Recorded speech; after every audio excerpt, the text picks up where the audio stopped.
Everything you think you know about pre-Columbian America might be wrong. It wasn't an untouched wilderness and didn't belong to nature alone. Before Europeans ever arrived, Native Americans had already transformed the land, building networks, cultivating crops, and managing ecosystems in ways that rival the world's greatest civilizations. What if I told you that the forests, plains, and rivers you see today are partly their creation? When European settlers first arrived, they described America as a pristine wilderness, a paradise untouched by human hands. But that's far from the truth. Native Americans carefully managed the land for thousands of years. They created sustainable ecosystems that supported millions of people through farming, controlled burns, irrigation, and shaping waterways. In this video, we'll explore how Native Americans reshaped the environment, how their methods ensured balance and survival, and why understanding this forgotten history changes everything we know about the land we live on today. The image of pre-Columbian America as an untouched wilderness is one of the most enduring and misleading myths in history. European explorers and settlers described vast forests, endless plains, and abundant wildlife. To them, it seemed like nature had been left to flourish on its own, but the reality was far more complex. The land they encountered wasn't a natural wilderness, but a cultivated landscape shaped by thousands of years of human intervention. Native Americans didn't just live off the land, they managed it. They altered ecosystems to increase productivity, promote biodiversity, and ensure long-term sustainability. Whether clearing forests, redirecting rivers, or growing crops, their actions were deliberate and based on an intimate understanding of the environment. The idea that the land was wild came partly from European settlers' failure to recognize these practices. To them, land management meant fences, plows, and permanent settlements. Native American methods were more subtle but no less effective. One of the most transformative tools Native Americans used to shape the land was fire. Cultural burning, as it's often called, was a widespread practice used to manage forests, grasslands, and other ecosystems. Why use fire? Clearing underbrush. Fires cleared dense undergrowth in forests, creating open spaces that made hunting and travel easier. Encouraging growth, burning grasslands promoted the growth of new, nutritious plants that attracted deer, elk, and bison, ensuring a steady supply of game. Improving agriculture, ash from burned vegetation enriched the soil, making it more fertile for crops. Native Americans didn't set fires recklessly, they timed them carefully, often aligning burns with seasonal changes or ecological needs. This created a patchwork of habitats, increasing biodiversity and preventing large destructive wildfires. Many ecosystems in North America, such as the oak savannas of California and the tallgrass prairies of the Midwest, owe their existence to centuries of cultural burning. These ecosystems thrived because of human intervention, not despite it. However, when European settlers arrived, they suppressed these fires, believing them dangerous. This decision led to overgrown forests, reduced biodiversity, and the catastrophic wildfires we see today. Agriculture, building a foundation for civilization. Native Americans were some of the world's most innovative agriculturalists. They domesticated crops that became staples of diets worldwide, including maize, corn, potatoes, beans, and squash. One of the most famous agricultural systems developed by Native Americans was the Three Sisters method.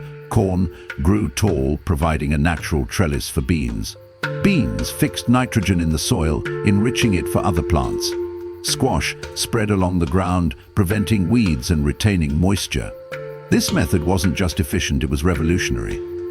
The Three Sisters complemented each other, ensuring high yields while preserving soil health.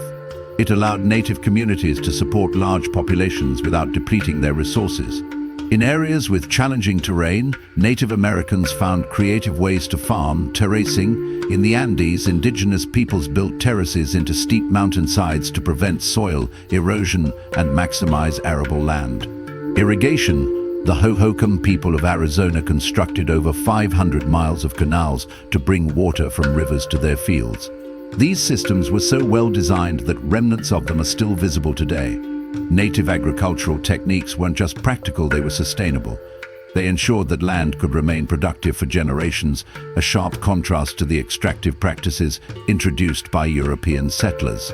Forest management, cultivating resources. Native Americans didn't let forests grow wild. Instead, they managed to produce food, materials, and other resources. Oak trees in California, native peoples cultivated oak trees to produce acorns, a staple food. They cleared competing vegetation to ensure the oaks thrived. Fruit and nut trees. Many forests were interspersed with hickory, walnut, and chestnut trees, which provided food and trade goods.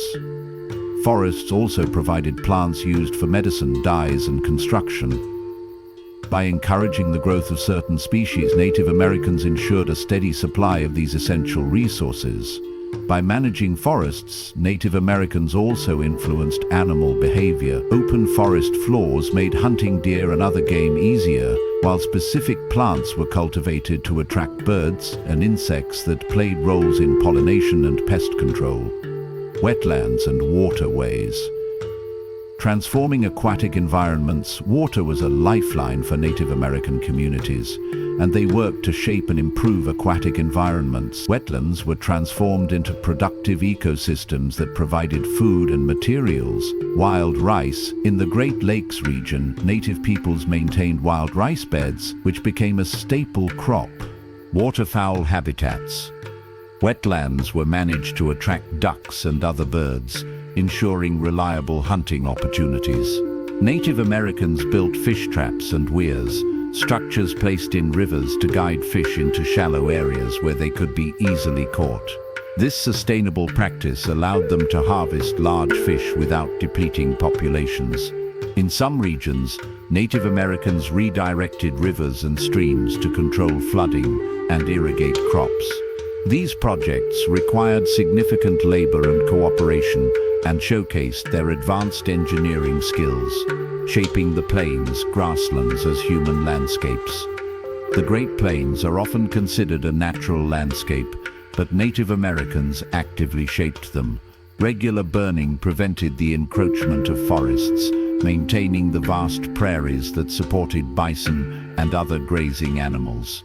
Without these burns, much of the plains would have become overgrown with trees, reducing the habitat for these animals. Native Americans used herding and strategic hunting techniques to ensure that bison populations remained healthy. They sustained one of the continent's most important food sources by creating clear migration paths and limiting overhunting. Spiritual connection to the land for Native Americans. Shaping the land wasn't just practical, but deeply spiritual. They saw themselves as earth stewards, responsible for maintaining balance and harmony. Instead of exploiting the land for short-term gain, they developed systems that ensured its long-term health. Many of their practices, such as controlled burns and intercropping, reflected this commitment to sustainability. Their spiritual connection to the land also explains why so many of their environmental practices were tied to rituals and ceremonies. These acts weren't just about survival, but honoring the earth and its cycles. What happened after European contact? The arrival of Europeans disrupted the systems Native Americans had built over thousands of years. Cultural burning was suppressed, irrigation systems fell into disuse, and forests and grasslands were cleared for agriculture and settlements. The loss of indigenous land management practices had profound ecological consequences. Overgrown forests became more susceptible to wildfires, biodiversity declined, and many ecosystems fell out of balance. Today, there's a growing recognition of the value of these practices. Indigenous knowledge is integrated into modern conservation efforts, offering a path forward for creating sustainable landscapes. Native Americans were not passive inhabitants of the land. They were its architects. Through fire, farming, forest management, and water control, they shaped ecosystems that supported thriving populations for thousands of years.